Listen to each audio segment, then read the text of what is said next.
Hello, dear viewers. Today I am going to narrate the summary of the book Orientalism by Edward Said. This book will be helpful for the students of international relations, political science, literature, European history, and British history. In this book, Edward Said talks about the relationship of the East and the West.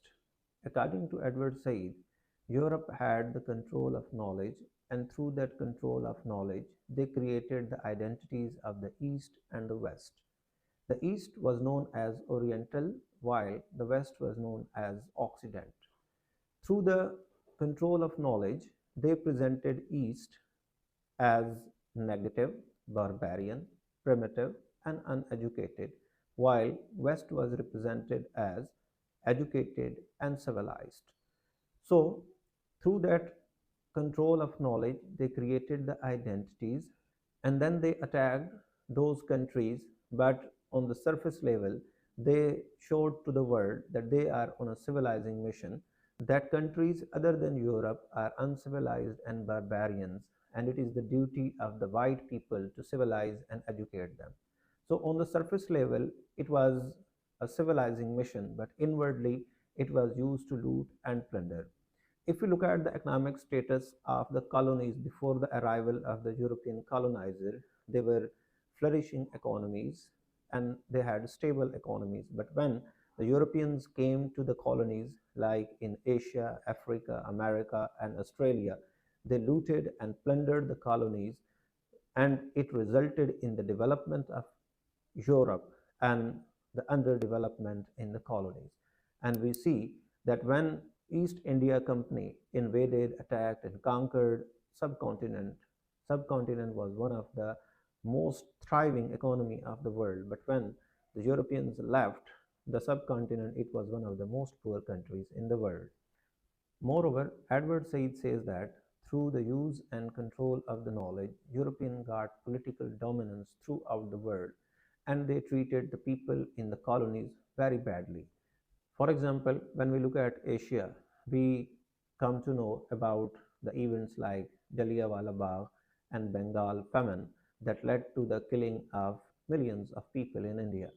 In the same way, in Africa, Leopold II of Belgium killed millions of Africans in order to get the resources. Edward Said is of the opinion that through this control of knowledge, the West divided the world into us and them. The us as Occident became powerful, while the Orients became them and they were powerless. Moreover, Edward Said criticizes the concept of Ernest Renan, who came to Asia, and he considered that Asia is unscientific and unprogressive, and they have a backward culture, and the people living in Europe are scientific, developed, and progressive, and they have a progressive culture. Edward Said also criticizes Lord Macaulay, who came to subcontinent in 1830s and developed a report on the education system of the subcontinent. And he said that one shelf of European books is more important and beneficial than the complete literature of India and Arab. So it shows the superiority of the English and the European people, that they considered themselves superior in every way possible.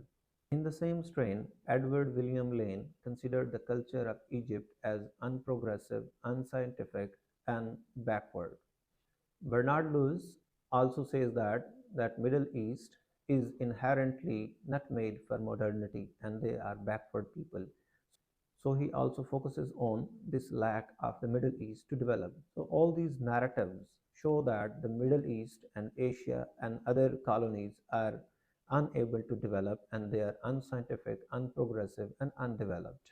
Edward Said criticizes all these concepts by saying that East is not underdeveloped, rather it was presented through the control of knowledge as underdeveloped, unscientific, and unprogressive. Moreover, Edward Said is of the opinion that Europe has the control over the knowledge, so through the control of knowledge, they considered East as inferior and backward, and that is why Rudyard Kipling wrote a poem, White Man's Burden. In this poem, Rudyard Kipling says that it is the duty of the white man to educate and civilize the barbarians of the East and Africa. And he goes on to say that it is a burden on white man, and he wants to show that we are graceful. And through this poem, he wants to show that the Europeans are very good and they are concerned about the education of Africa, Asia, and other parts of the world. And this education of Africa and Asia is a burden on white man, but it was a discourse on the surface level focusing on the education of the Asia and Africa, but in reality, it was a mission to loot and plunder. Moreover, Edward says that if we look at the literature produced by Europe, we witness that East has been presented as the collection of people who cannot represent themselves, rather they must be represented. He refers to the book of a Gustave Flaubert, in which Flaubert visits Egypt and he narrates the story of an Egyptian woman, but that woman is silent throughout the story, and the story is narrated by Gustave Flaubert, and it shows that the Eastern people cannot represent themselves. They don't have language, they don't have the ability to use the language, so the Western people are representing them. Said says that it was not like that Eastern people could not represent themselves. Rather, it was through the use of the knowledge that was in the control of the Europeans that they presented East as the collection of people who cannot represent themselves. Rather, they must be represented by the Europeans. In the end, Edward Said criticizes this European view of East as backward and negative by saying that it was a discourse that has two meanings. One was the surface meaning that Europeans were going to different parts of the world to educate and civilize the barbarians, but in reality, it was a mission to loot and plunder.